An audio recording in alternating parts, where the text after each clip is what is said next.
The Vengeance of Salem. My name is Lila, and I am the 13th daughter of the 13th daughter, descended from a line of women whose legacy was written in blood and flame. I stood at the heart of Salem Common, the autumn wind swirling around me, tugging at the hem of my cloak. In every direction, I saw the glittering lights of Halloween attractions, the vendors hawking their wares, the tourists who thronged to the city each year to make a mockery of our pain. They snapped photos, donned cheap costumes, and spoke in whispers of witch trials as if they were some distant myth, some quaint chapter in history. But it wasn't quaint. It wasn't folklore. It was our reality, and they were treading on the ashes of my ancestors. They'd tried to burn us away, tried to reduce us to nothing but dust and whispers. But we survived. And tonight, just as we did every October 29th, my sisters and I would remind this town that its history was not a commodity to be sold on trinkets and tours. At precisely midnight we gathered, the coven of the Ashen Oak, 13 women bound by blood and purpose. Ruby, fierce and unyielding, stood to my right, her eyes alight with the fire that burned within her. Willow to my left, her silver hair glowing under the moon's gaze.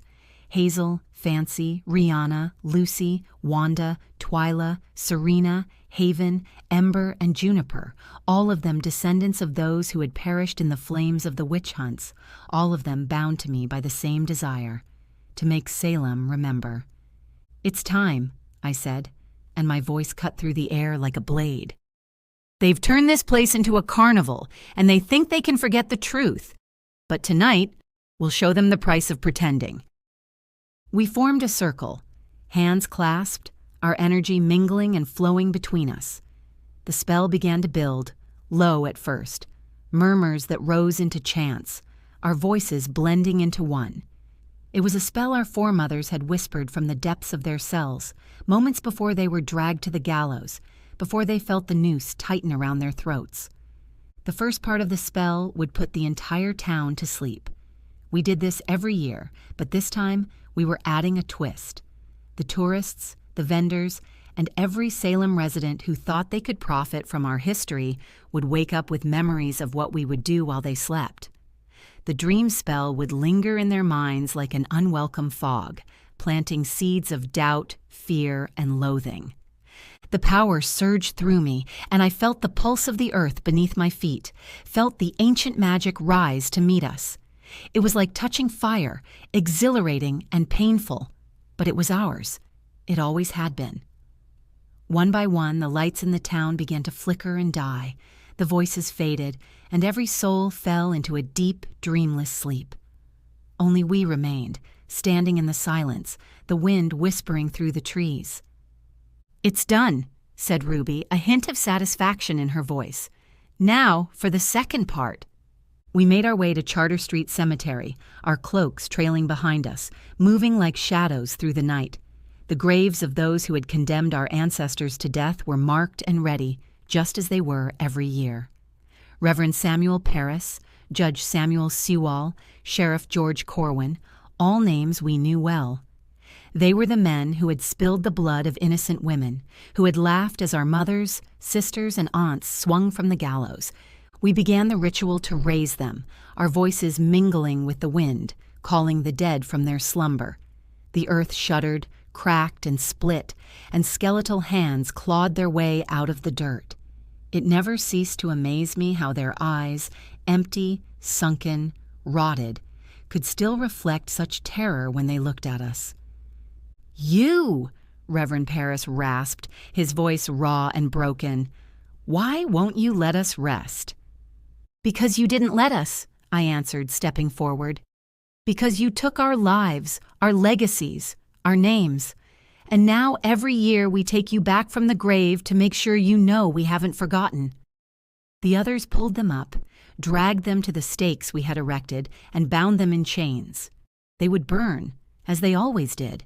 But this time, their screams would echo in the minds of everyone in Salem. Every tourist, every shop owner, every person who thought they could make a buck off our pain would feel what we felt. We lit the fires, and as the flames caught, I felt a fierce satisfaction bloom within me. The witches' trials were over 300 years ago, but in this moment, it felt like yesterday. I watched as the flames licked at their bodies, as they twisted and writhed, as they cried out in pain.